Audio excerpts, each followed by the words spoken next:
चलिए बात करते हैं गोविंदा जी यानी चिची के बारे में। चिची इसलिए क्योंकि पंजाबी में इसका मतलब होता है छोटी उंगली। वो अपने भाई बहनों में से सबसे छोटे हैं। He is the youngest of 6 siblings. उनका जन्म हुआ था विरार में in the year 1963 to Arun Ahuja and Nirmala Devi. और गोविंदा जी का पूरा नाम है Govind Arun Ahuja.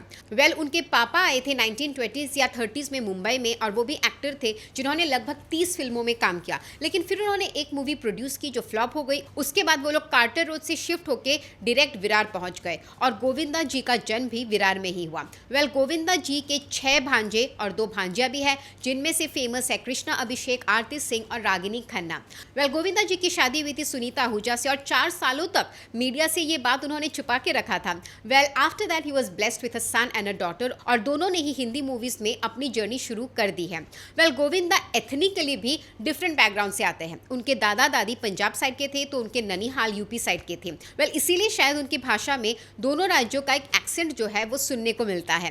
Now let's talk about Govindas films. लेकिन उससे पहले मैं बताती हूँ कि उन्होंने 165 हिंदी फिल्में किए हैं। Can you imagine? और बीबीसी न्यूज के एक ऑनलाइन पोल में Govinda was also awarded and considered as the 10th biggest and greatest actor in the last 1000 years. That is a very very big high respect. और हाँ, उनकी फिल्मों की journey शुरू करने से पहले एक बात बता दूं कि जो महाभारत सीरियल आई थी उनमें उनको अभिमन्यु के रोल के लिए फाइनलाइज कर दिया गया था। लेकिन फिर उनको अपनी पहली मूवी मिल गई लव 86। इसके बाद उन्होंने किया इल्ज़ाम, जो कि उन्होंने शुरू किया अपना जर्नी 1986 में, और ये दोनों मूवी हिट गई। लेकिन बतौर एक्शन हीरो और डांस हीरो के लिए वो मशहूर हुए फ्रॉम द फिल्म्स स्वर्ग, हम, जैसी करनी वैसी भरनी। लेकिन फिर उनका जो कॉमेडी टाइमिंग है, जो कॉमेडी के बादशाह बन गए वो बाद में, उसका सिलसिला शुरू हुआ फ्रॉम द मूवीज आंखें एंड शोला और शबनम। शोला और शबनम में उन्होंने एक एनसीसी कैडेट का रोल प्ले किया, और उस रोल को लोगों ने बहुत ही पसंद किया because it was a very interesting chirpy character he played. And then आंखें में उनकी जो कॉमिक टाइमिंग थी, लोग तो हंस हंस के पागल हो गए थे इस मूवी में, और उसी के बाद वो कॉमेडी के बादशाह बन चुके थे। फिर उनका सिलसिला शुरू हो गया विद डेविड धवन, और उनके साथ जो जुगलबंदी हुई, उन दोनों के जुगलबंदी ने हमको बहुत सारे आइकॉनिक कॉमेडी मूवीज दिए, जैसे कि for example Raja Babu, hero number 1, और फिर उन्होंने बहुत सी ब्लॉकबस्टर कॉमेडी मूवीज हमको दिए हैं, जैसे कि दीवाना मस्ताना, हसीना मान जाएंगी, अनारी नंबर 1, आंटी नंबर 1, जोड़ी नंबर 1, बड़े मियाँ छोटे मियाँ, एक के बाद एक करके वो 2000 तक हमें बेहतरीन मूवीज देते गए। लेकिन उसके बाद एक ऐसा दौर आया जब उनके मूवीज फ्लॉप होने लग गए, and he join politics through Indian Congress, और वो जीत भी गए। From 2004 to 2008 he was Lok Sabha MP. लेकिन वो बहुत ही रेयरली असेंबली में जाते थे, जिसके वजह से कंप्लेंट्स आने शुरू हो गए, और फिर उन्होंने पॉलिटिक्स छोड़ दिया, और ये भी कहा कि पॉलिटिक्स में ज्वाइन करना उनके लिए एक्चुअली बैड डिसीजन साबित हुआ, क्योंकि ना ही वो पॉलिटिक्स में अपना ध्यान दे पाए पूरी तरीके से, ना ही फिल्मों में, जिसके वजह से उस दौरान उनकी फिल्में भी चलनी बंद हो चुकी थी। लेकिन उसके बाद भी उन्होंने हमको 2 और हिट फिल्में दी, जैसे पार्टनर और भागम भाग। लेकिन उसके बाद उन्होंने जितने भी फिल्में किए वो एक एक करते फ्लॉप होती गई, और उनका स्टारडम भी कम होते गया।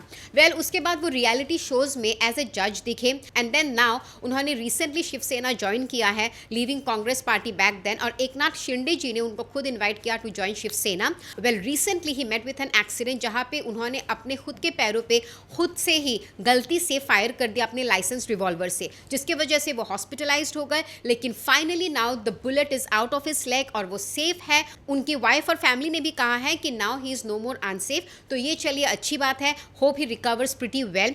इससे पहले भी उनका एक बड़ा एक्सीडेंट हुआ था in the year 1994 while he was shooting for the movie Khuddar. उसमें उनको हेड इंजरी हुई थी। लेकिन हाँ, ये उनकी शायद सेकेंड बिग एक्सीडेंट है, but finally we are happy he is recovering. लेकिन मुंबई क्राइम ब्रांच ने ये केस इन्वेस्टिगेट करना शुरू कर दिया है, और उनका मानना ये है कि जो बुलेट निकली है उनके पैरों से दैट इज 9 mm, जबकि उनके पास जो रिवॉल्वर है दैट इज 0.3 mm बुलेट। तो कैसे ये फिट होती है? तो maybe there is some other scenario, या फिर कुछ छुपाया जा रहा है, लेकिन अभी तक कुछ कॉन्फर्मेशन नहीं आई है। उनकी बेटी से भी पूछताछ किया जा रहा है, और ऐसा मानना है कि सुबह जब वो कोलकाता जाने के लिए रेडी हो रहे थे, जब ये हादसा हुआ, तब कोई दूसरा एक्टर भी प्रेजेंट था। लेट्स सी अब ये एलिगेशन सही में सच्चे हैं या झूठे हैं। और फिर हाँ, वो और एक कंट्रोवर्सी में भी फंसे थे, जब उन्होंने ये कहा था कि अवतार मूवी में उनको जेम्स कैमरॉन की तरफ से एक रोल ऑफर हुआ था, लेकिन क्योंकि उनको ब्लू पेंट करवाना था, तो उन्होंने उस मूवी के लिए मना कर दिया। अब ये कहकर तो उन्होंने अपना मजाक ही उड़ा लिया था, मजाक बनवा भी लिया था।